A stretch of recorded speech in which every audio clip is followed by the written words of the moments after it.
Memang rata-rata sekarang banyak yang beralih ke usaha malah yang saya lihat di TikTok, di Instagram segala macam. Sebenarnya tapi banyaknya nggak stabil, yang viral aja, yang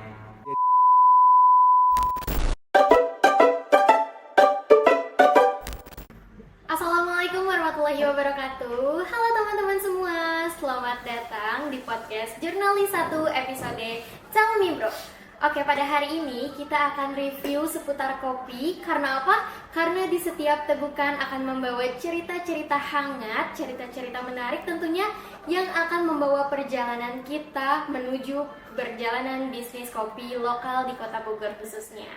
Hari ini spesial banget karena aku akan ngobrol-ngobrol santai bareng Senandung Kopi, yang dimana semua orang sudah tahu dong Senandung Kopi. Jadi teman-teman gak perlu khawatir karena selama kurang lebih 20 menit ke depan bersama aku, Naila Handini, akan membahas seputar Senandung Kopi. Jangan lupa teman-teman stay dan juga subscribe, like, comment, and share. Happy watching! Saat ini aku nggak sendiri dan sekarang sudah hadir nih salah satu narasumber kita, Masya Allah ya. halo, Kak ya. Jurnalis 1. Jadi ini Kak Romi nih teman-teman, owner dari Senandung Kopi. Gimana Kak kabarnya hari ini? Alhamdulillah baik, selalu baik insya Allah. Alhamdulillah, selamat datang ya Kak di review kopi. Siap. Kopi lokal Bogor ya? Iya, betul sekali. Oke, aku senang banget nih Kak, akhirnya finally kita bisa ngobrol bareng untuk membahas Senandung Kopi. Mungkin teman-teman sekarang yang lagi nonton dimanapun berada, di rumah, di sekolah, atau yang lagi nonton dimanapun, penasaran sih Kak, langsung aja sih Kak kita cerita ya. Apa sih itu Senandung Kopi? Terus Senandung Kopi itu mulainya dari mana sih Kak? Oke, siap. Terima kasih ya Naila ya atas kehadirannya di Senandung Kopi yang begitu banyak harapan dan tujuan ya untuk anak muda seperti Naila juga. Jadi memang Senandung Kopi ini hadir untuk anak muda, keluarga, teman-teman semua maupun dari yang tua atau muda. Itu memang untuk melengkapi tempat bermain, berbagi cerita, bercanda bersama, berbagi informasi, bertukar informasi, semuanya itu bisa dilakukan di Senandung Kopi. Memang hadirnya Senandung Kopi ini secara tidak sengaja itu karena saya dulunya kan memang kuliah di bagian manajemen juga bisnis. Sebelum Senandung Kopi ini pernah juga usaha sambil kuliah, itu namanya Seven Stars Cafe gitu. Nah setelah itu gagal dan bangkrut karena masih belum stabil dan baru ya memulai usaha. Setelah itu kuliah, memutuskan untuk sempat bekerja pas itu jadi bank berapa bulan, 5 bulan. Akhirnya orang tua saya udah pensiun segala macem, jadi stop. Setelah kerja nggak nyaman segala macem, timbul lagi untuk membuat suatu usaha yang namanya Senandung Kopi. Kenapa namanya Senandung Kopi? Itu memang saya setelah kuliah itu sering nongkrong sendiri, sering live musik, nyanyi bareng-bareng teman-teman, sering bikin puisi atau ya baca buku sendiri. Jadi pengen bikin tempat nongkrong, coffee shop segala macem, tapi yang belum ada orang pakai namanya gitu kan. Sambil mikir tiba-tiba Senandung Kopi, tiba-tiba aja tuh.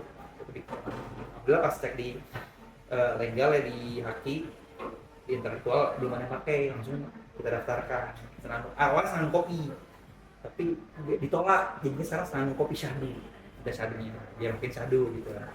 Itu sih hadirnya namanya Senandung Kopi itu. Dan 2020 ya, setahun tuh udah naik langsung turun karena COVID-19 gitu. Awalnya gitu sih kenapa ada Senandung Kopi, tapi alhamdulillah sampai sekarang kenapa bertahan ya karena ya pertama memang harus mental percaya ya sesuatu itu akan ada gitu. Setelah gimana caranya kita tetap positive thinking, bagaimana caranya ya. Sempat memang sebenarnya Senandung Kopi ini ada 3 cabang tadinya, di BNR ini, Bogor Residen, di Sinambarang, masih ada sampai sekarang. Tadinya hanya dipandu udah selesai setahun, jadi sekarang 2 cabang. Ya namanya usaha naik turun, tapi ya harapannya akan ada lagi insya Allah gitu.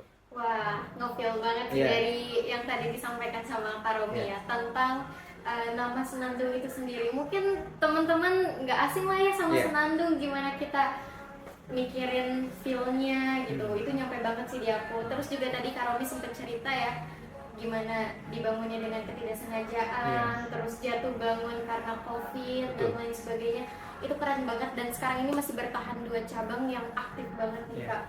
Nah, aku sendiri penasaran dong sama teman-teman yang lain dari Senandung Kopi ini. Main course-nya, terus juga rekomendasi menu yang paling best seller tuh apa sih Kak? Oke, kalau misalkan Senandung Kopi ini sebenarnya base-nya memang kopi ya, tapi kita banyak non kopi karena banyak anak kecil juga yang nggak minum kopi atau orang tua. Jadi kita best sellernya sebenarnya yang pastinya SKS, namanya Senandung Kopi Susu pasti ya. Dan yang beberapa flavornya ada Baileys Latte. Baileys Latte non kopi, tapi dia creamy, tapi bisa pakai kopi juga campuran. Itu Baileys Latte. Kalau di mocktail sekarang ada yang baru ini, ada Kala Senja nih. Jadi dia apa namanya, warna mocktail ya. Jadi ada seger lah, ada sparklingnya segala macem gitu. Ini sparkling. Nah ini yang Senandung Kopi Susu ini. Nah ini yang creamy-nya. Jadi ada gula arennya di atas, ada creamy-nya gitu kan biar layarnya. Itu sih kalau yang minumannya. Kalau misalkan makanan sebenarnya snacks biasa ya kan, banyak yang hampir ada 8 snacks seperti dimsum, ada juga cireng ya, lokal banget gitu yang biasa anak muda, dan harganya affordable banget, cuma 20.000. Kalau misalkan snacks, kalau ini juga SKS 20.000 juga ya. Paling kalau misalkan di online ada naik 2.000 gitu kan, beda kalau di online. Kalau misalkan di dessertnya ada caramel ice cream, jadi vanilla ice cream with sauce caramel, dan juga ada shisha. Jadi kita ada shisha. Jadi kalau misalkan teman-teman ada yang nggak bosen ngerokok atau nge-vape, bisa sharing shisha bareng-bareng. Kalau misalkan malam enak banget tuh shisha sambil ngopi, sambil nyenek, dan setiap malam juga ada live musik dari 7:30 sampai 11:30 malam. Jadi chill bareng sambil merasakan dinginnya Bogor Selatan. Kalau sini Bogor Selatan dekat gunung, jadi dingin gitu. Tapi ya Kak, jujur lihat tadi Kakak nyebutin menunya sampai ngeliatin menunya yang merah merona ini, dan juga cobain Pak, boleh nanti kita cobain. Aku tuh sambil ngebayangin gitu Kak, aduh enak banget ini, apalagi kan anak-anak sekarang ya Kak, pusing dikit ngopi, stres dikit ngopi. Lifestyle-nya udah ngopi terus gitu. Ini cocok banget, dan teman-teman ya kalau lihat tampilannya menggoda banget kan. Asik, menggoda banget nih Kak. Nah, tadi Kakak udah nyebutin kan ya main course, terus juga udah nyebutin menu-menu yang emang direkomendasikan nih untuk teman-teman pendengar semua. Itu sangat-sangat menggugah selera nih Kak. Nah mungkin teman-teman yang sekarang lagi tergugah seleranya, tergugah juga nih untuk bangun bisnis, terus juga untuk pengen ikutin perjalanan kopi atau bisnis kopi. Nah ada nggak sih Kak dari Kak Romi sendiri nih kiat-kiat sukses, terus juga tips-tips yang sukses bagi perintis yang emang mau baru banget mau mulai bisnis kopi? Gimana nih Kak dari pengalaman Kakak aja? Oke, kalau untuk apalagi anak muda yang sekarang ya, Gen Z lah kalau disebutnya, kayak Nela kayak di Gen Z Gen Z nih, milenial Gen Z. Nah memang rata-rata sekarang banyak yang beralih ke usaha, malah yang saya lihat di TikTok, di Instagram segala macam. Sebenarnya tapi banyaknya nggak stabil, yang viral aja, yang tiba-tiba viral di TikTok ada tren langsung gitu lah, gitu. Tapi nggak dipikirkan secara matang, mungkin analisis datanya gitu, ngobrol sama beberapa pengusaha yang sudah jatuh bangun gitu kan penting juga tuh, yang pernah selalu ada dalam, bukan di atas doang tapi di bawah juga gitu. Sebenarnya konsisten dan jangan pernah mau belajar. Kadang orang kalau misalkan udah tinggi, udah banyak ilmunya, dia nggak mau lagi belajar dan udah aja gitu kan, merasa ya udah sekarang gue udah tahu nih strategi segala macam. Tapi ya namanya di usaha ini nggak ada yang pasti. Kalau misalnya memang hari ini omset misalkan 10 juta, besok bisa cuma 100.000, nggak tahu. Who knows gitu. Besok tiba-tiba terjun payung omset kita nggak tahu. Makanya perlu banyak belajar, kita selalu menjadi gelas yang kosong lah, intinya gitu.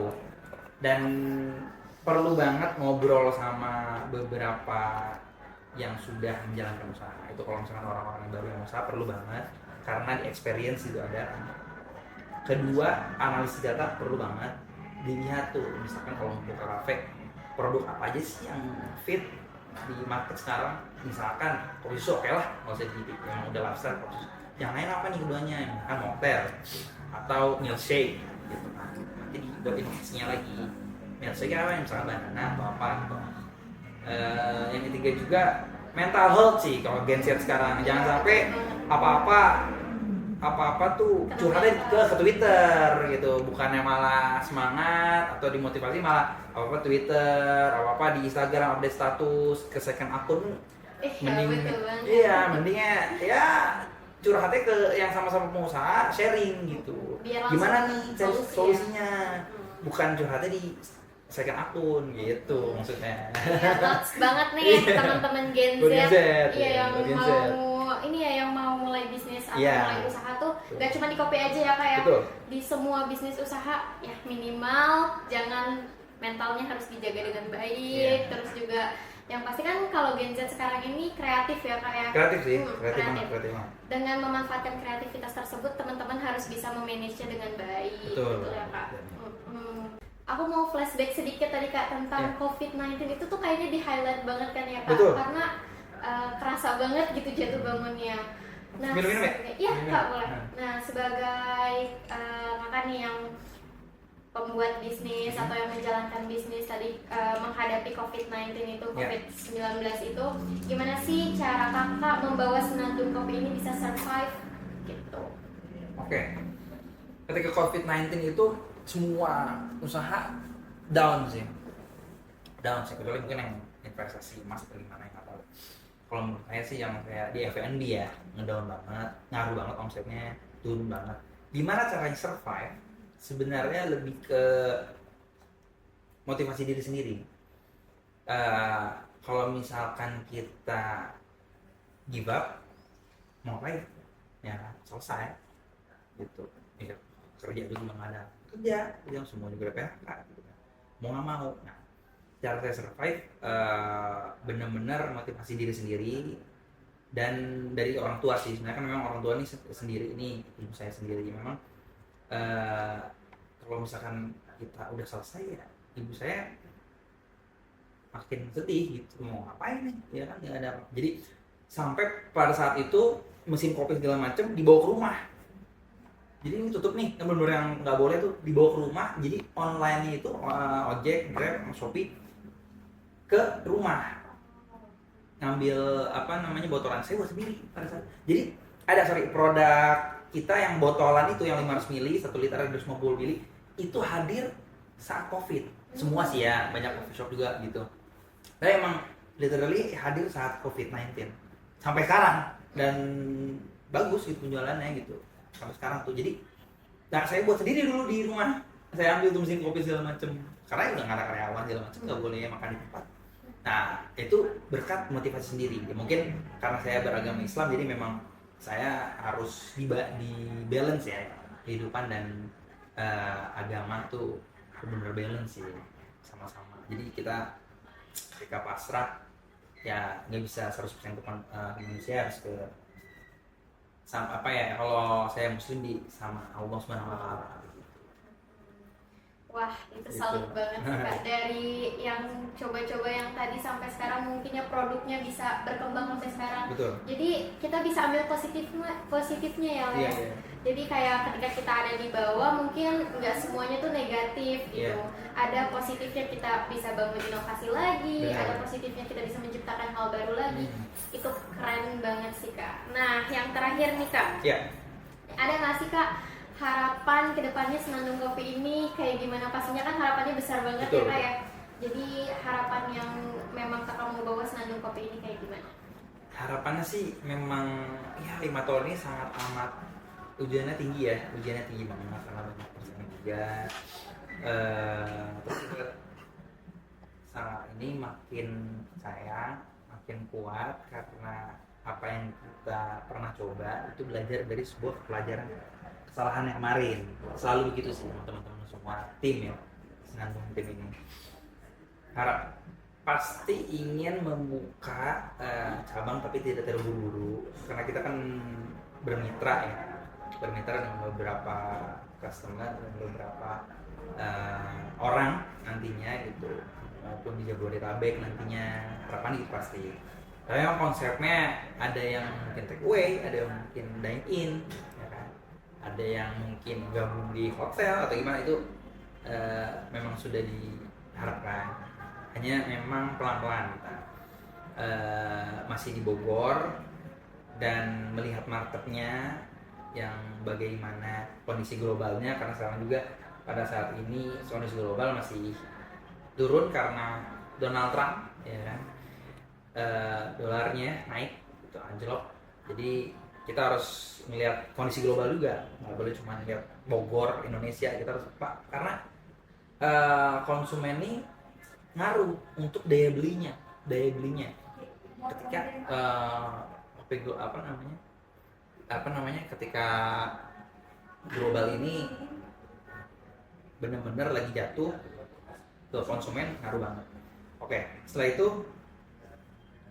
harapannya memang kita menu-menu ini pengen ada yang di markup, maksudnya jadi si beberapa minumannya nih ya diinovasiin lagi gitu. Seperti memang kita bisa membuat delivery botolan ini berbagai event. Jadi misalkan ada komunitas futsal atau komunitas tenis, kita bisa kirim pakai full box, kita kirim. Yang sudah beberapa sih sekarang kita itu. Jadi kita memang untuk bola juga untuk itu. Biasanya tuh kalau misalkan event-event di cabang kedua Sindang Barang itu biasa kita ada event-event itu untuk full box gitu, yang buat berapa, misalkan 100 botol untuk event wedding juga, untuk event acara juga, itu biasa kita selalu terima juga pasti. Harapannya lebih event-event ramai lagi lah. Kita kayak kemarin selalu ada nobar Indonesia, pecah tuh pas bulan puasa, nobar Indonesia sampai ujung-ujung lah, sampai jalan gitu kemarin. Gitu. Jadi semoga bisa dapat juga partner yang bagus nantinya untuk mengembangkan Senandung Kopi, terutama anak muda. Pentingnya untuk anak muda karena ya generasi kita ini yang akan bisa mengembangkan sektor real Indonesia, apalagi yang makroekonomi UMKM ya di Indonesia. Itu sih. Wah, amin ya robbal alamin. Aku tadi sempat mention juga ternyata Senandung Kopi ini juga aktif di media sosial. Auto follow sih aku karena kan iya dong. Iya. Ada TikTok, Instagram, pasti banyak banget konten-konten menarik yang bisa dilihat. Nanti aku follow di akhir. Oke, semoga harapan-harapan yang Kak Romi berikan itu bisa berjalan dengan lancar. Amin. Semoga banyak banget kegiatan-kegiatan positif yang semakin banyak lagi buat Senandung Kopi. Semoga juga semoga juga rencana kedepannya itu akan jauh lebih baik lagi. Aku mau ngucapin makasih banyak nih Kak Romi udah sharing session sama aku, khususnya juga sama pemirsa yang ada dimanapun yang sekarang lagi nonton podcastnya ini. Pokoknya buat teman-teman jangan lupa untuk datang ke Senandung Kopi yang ada di Bogor, karena sana teman-teman bisa langsung rasain sensasinya, rasain rasanya, dan juga lihat, cobain menu yang Ini singkong nih. teman-teman bisa lihat merah merona sekali ya. Ini sangat menggoda. Jadi teman-teman jangan lupa lah datang langsung ke Senandung Kopi. Aku mau bilang makasih banyak ya Kak ya. Makasih banyak juga. Iya, oke. Jurnalis 1. Semoga konten-kontennya makin bermanfaat buat semua orang-orang yang mau pelaku bisnis yang baru. Amin. Oke teman-teman, itu dia bincang santai bersama Kak Romi selaku owner dari Senandung Kopi. Teman-teman jangan lupa dipakai positive insight-nya, dimana kita bisa membangun bisnis, terus juga kita bisa melihat kualitas, mempertahankan kualitas, serta gimana caranya kita bisa survive dari tantangan-tantangan global yang ada. Nah, buat teman-teman aku ingetin sekali lagi, jangan lupa datang ke Senandung Kopi karena banyak banget menu-menu yang bisa kalian coba. Terima kasih, sampai ketemu nanti di episode selanjutnya, di review kopi selanjutnya. Dadah!